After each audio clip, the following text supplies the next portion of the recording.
News every 15 minutes, weather every 10, and sports twice an hour. Newstalk KGVO, AM 1290 and now 101.5 FM. You're listening to Montana Morning with Peter Christian. A Charlo man gets 60 years in prison for killing his wife. Good morning, everyone. It's Montana Morning for Wednesday, December 2nd, 2015. Right now, the sky is mostly clear. We have some fog. We have 8 degrees above zero right now. We do have some intermittent snow and ice on Highway 93 from Missoula down to Stevensville, and also from Lolo Pass all the way to Lolo on U.S. Highway 12. Most of the other roads are mostly bare and dry. Our newscast this morning sponsored by DeMorris Buick GMC, Missoula's people's choice for new car dealer, serving western Montana for 50 years. The best place to buy a previously owned car or truck is from a new car dealer, DeMorris Buick GMC. A 33-year-old Charlo man has been sentenced to 60 years in prison for shooting his wife last year and trying to cover up the crime by telling investigators she committed suicide. Jeff Smith at Cur AM in Polson reports Adrian Michael McKelvey was sentenced yesterday to 40 years in prison for mitigated deliberate homicide and another 10 years each for weapons enhancement and obstructing justice. Court records say McKelvey called 911 November 18th of 2014 and reported that 29-year-old Raylyn Charlo had shot herself after getting upset about his drinking.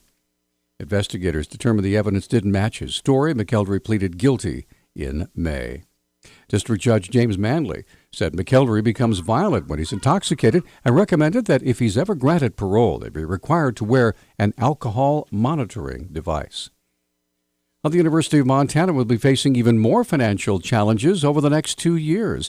Vice President of Administration and Finance Mike Reed described some of the areas of concern. We put a budget in place knowing that we were using some one-time money from the auxiliaries, roughly $3.2 million, and then there was about $2.8 million in benefit increases that would hit 2017 that we didn't have in 2016. So we knew last spring that we were going to be dealing with about a $6 million adjustment. Reed said there was one piece of the budget puzzle officials weren't anticipating. What caught us by surprise was the enrollment from our non-resident students. That was lower than what was originally projected, and that added about $3 million shortfall for the fall semester. So in total, we're looking anywhere from $10 to $12 million that we have to make adjustments for the fiscal year 17 budget. Reed describes just one of the many areas where UM officials will try to save money aside from personnel cuts. The federal government requires us to pay back loans that the students are obligated for if we don't track their loans appropriately. So we're looking at how can we improve on that so that we don't have to pay back so much to the federal government. What can we do as far as the type of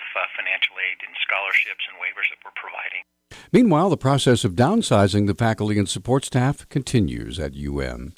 The U.S. Bureau of Indian Affairs officers escorted 2 children off an American Indian reservation in Montana where their grandmother brought them amid a custody dispute.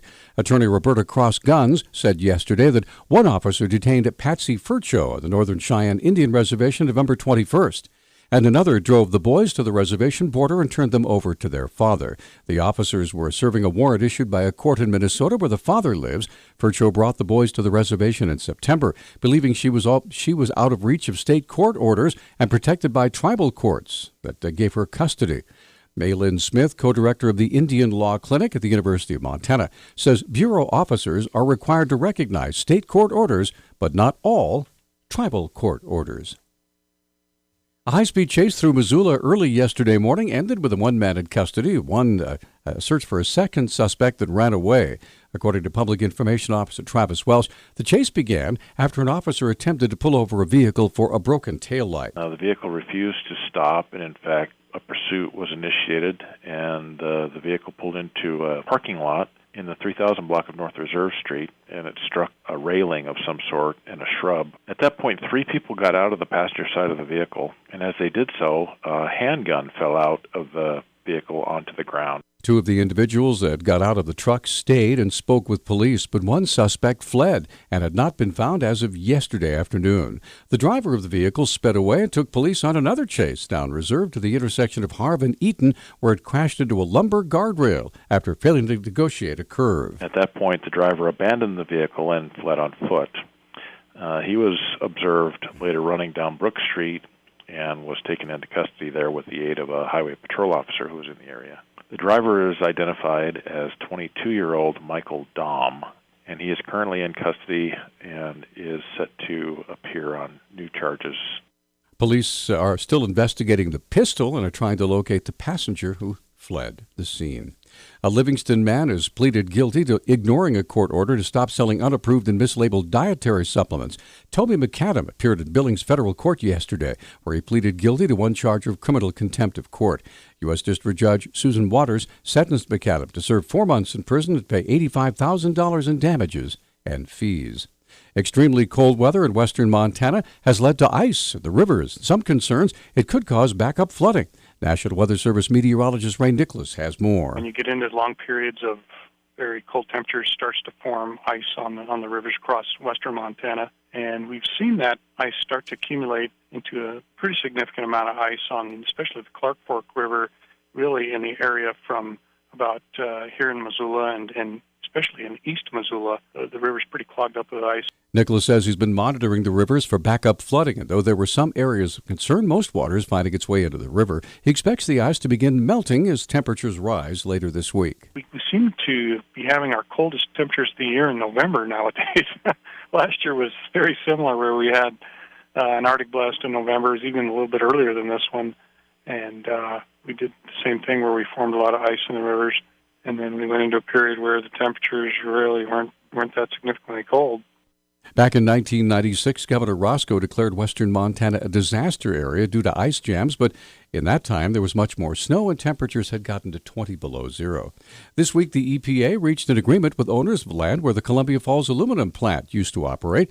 According to Superfund Unit Supervisor Joe Franca, investigations at the site will begin soon, even though Superfund status is still under consideration. There's strong community interest in getting out there and getting the investigations going, and so what we were able to do is to enter this agreement to get the potentially responsible parties, to get Columbia Falls Aluminum to start that process anyway. And it's basically the same process we would undergo if the site was final on the national priorities list.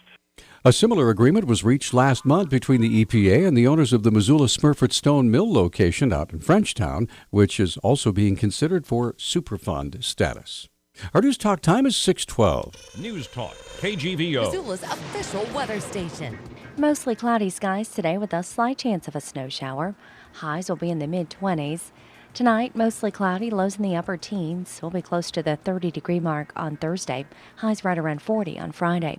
I'm meteorologist Brooke Foster for KECI 13.